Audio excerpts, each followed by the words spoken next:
waxaan xasuustay xaaladii nololeed ee aan ku sugnaa markaan isaga leekaa intaanan maansida u gelin haddiiba xusuustayda qadar aan dib u celiyo oo aan tago maalin ka mida maalmahan yarkaa leekaa ku dhowaad 20 daqiiqo oo aan xaafadayda ka maqnaa kadib ayaan isiri dib ugu laabo oo wadooyin isku wada mid ah dad isku wada eeg iyo guryo aan kala duwanayn jidkaan ka imi iyo kaan ku socdo iyo kuwa ballahayga ka leexanaya midkoodna ma laha calaamado iyo astaamo lagu kala sooco daqiiqad kastaba waxaan sii dareemayaa inaan badahay cabsiduna way igu sii badanaysaa daymada aqal kasta kaayagii buu ila ekaadaa uu noqon waayaa anna waan ka noqdaa waxaan dhex meeraysanayaa ku dhowaad 5,000 oo qoys oo hal mar meel la wada dejiyay hoygooduna yahay taandhooyin wada cad oo taandha aanay taandha ka duwanayn show barwaaqada iyo ladnaanta intay dadku ku sugan yihiin sidiinan oo kale ayay kala muuqaal duwan yihiin dadka marka aan ka hadlayaa waa isku duruuf ku sugan nolosha halkii ugu hooseysay dad maqaarku ku wada dhagay dhabanadooda guteen dhafoorraduna soo wada baxeen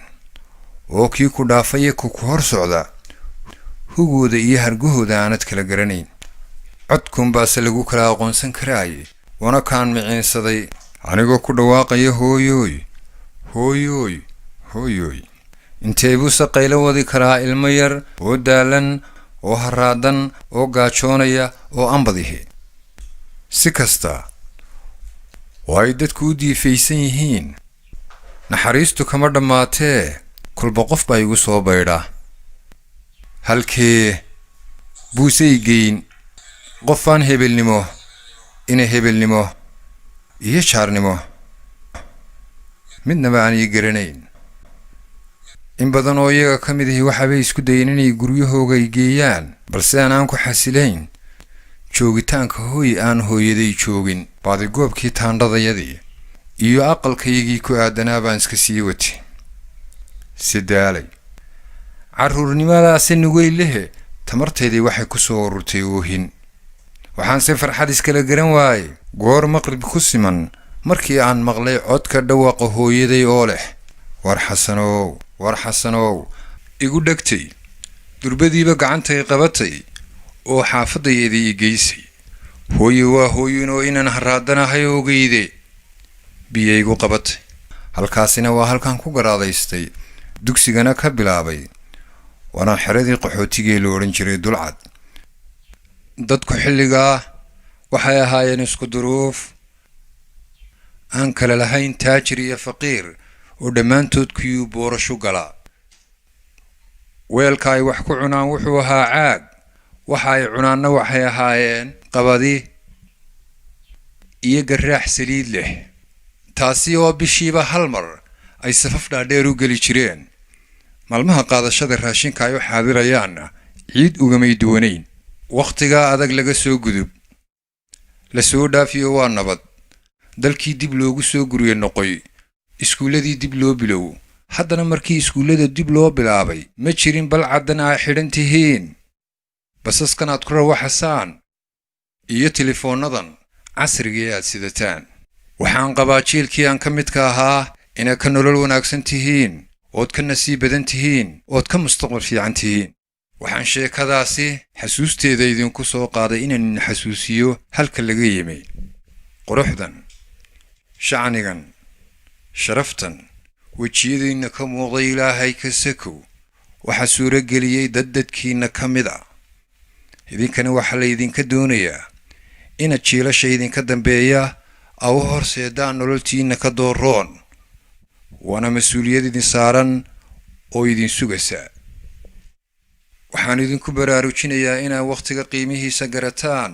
oo intaad da'yartiin aad ka faa'iidaysataan si markaad gabowdaan aydaan qoomamo u heshin haddaad maqasho maal qabeen aqoon-yahan caalim ama cid kastoo nolosha horumar iyo tadawur ka samaysay iskama noqon waxa ay noqdeen waxa ay ku noqdeen ka faa'iideysiga waqtiga iyo adeegsiga maskaxda maalmo kooban waad ka faa'iideysatay xusuustoodu waxay ku dhashaa farxad halka maalmo kale oo kooban oo waqtigaaga ka mid ah oo ka dayacmay xusuustoodu ku dhasho murugo iyo qoomamo sida xoolaha xero loogu ilaaliyo ee hantida qasnad ama baan loogu ilaaliyo ee sumcadda iyo sharafta dhowrsooni iyo dhaqan wanaagsan loogu ilaaliyo waqtigiina ku ilaaliya dadaal oo sidii biyuhu bilaa midab bilaa ur bilaa dhadhan u yihiin noloshu yaana idinka noqon bilaa tacab iyo bilaa dadaal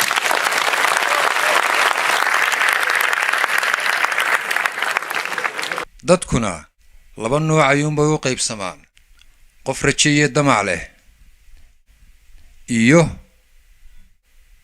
qof ujeedo iyo qorshe leh inta badanna waxay wax u hagaagaan ka qorshaha iyo ujeedada leh waradaanad lahayn ujeedo iyo hadaf aad buugaagta u sidato oo aad u soo kalahaso oo aad wax u baranayso ma yeelin kartid aragti aad ka midho dhaliso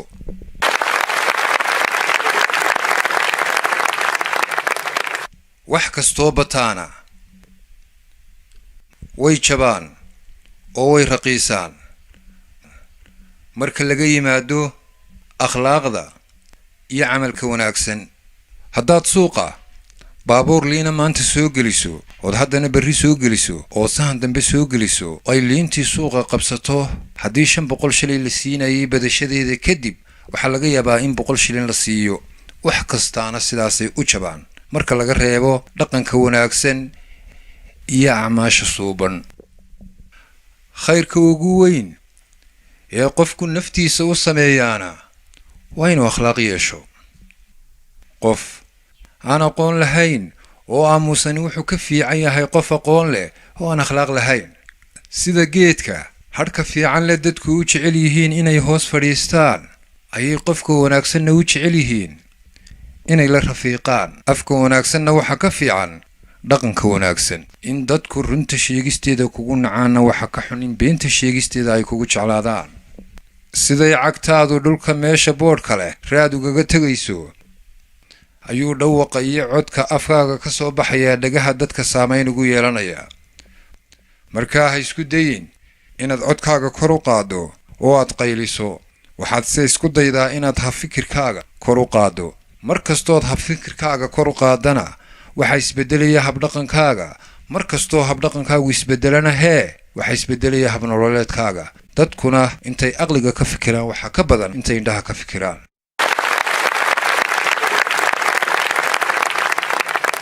noloshu ma dhammaato balse way isbedeshaa fursaduhuna ma qarsoomaan balse way dayacmaan 7 maalmood ee toddobaadka ku jira miyay kaa wada farxinayaan soo maalin kugu adag iyo maalin ku wanaagsan bay yeelan maayaan sidaanay 7 maalmood ee toddobaadka ku jira ku wada raali gelinayn ayaanay dadkuna ku wada raali gelinayn ha u fiirfiirsan qof kastana ku ixtiraan dhaqankiisa hana ka doonin dabeecad isku wada mid ah waayo ma jirto dawo dadkoo dhan si isku mid u wada daweysaa iyagoo xanuunkoodu kala duwan yahay haddaad iminka hawl wanaagsan qabato dadku ma ilaawayaan hawsha wanaagsan ee aad qabatay mana xasuusanayaan waqtiga aad ku qabatay intuu leekaa iyo dhibta aad ka soo martay sidaa darteed iska ilaali fudaydka iyo degdega si hawl kastood qabataa u wanaagsanaato waxaa laga yaabaa inay idinku jiraan inama farshaxanka iyo sawir gamceedka ku fiicanay haddiiba ay dhacdo oo lagu yidhaa bal doqonnimadu siday u eeg tahay sawir ku muuji waa suuragal inay kugu adkaato sidaad u ekaysiin lahayd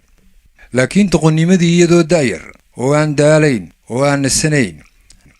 ayay 24 saacadood ku soo hormartaa mar haddii baraha bulshada ay ku murmayaan 20 jirro ku doodaya reerkayaga reerkiina ka wanaagsan taana waan idinka waaninayaa halkan waxaan idinku hayaa maansa la yidhaa darajo maansadaasaan idinla wadaagayaa darajiya karaamooy marna deeq ilaahey marna duubka sharaftaay guulay dagaal badan qofan laa ku daydaya damaclaa ku raadsada dadaal baa ku soo helaa qolof diinni yeesho damqashiye axdaayaa dulqaad kugu ilaashee kuma sidanin dabacsani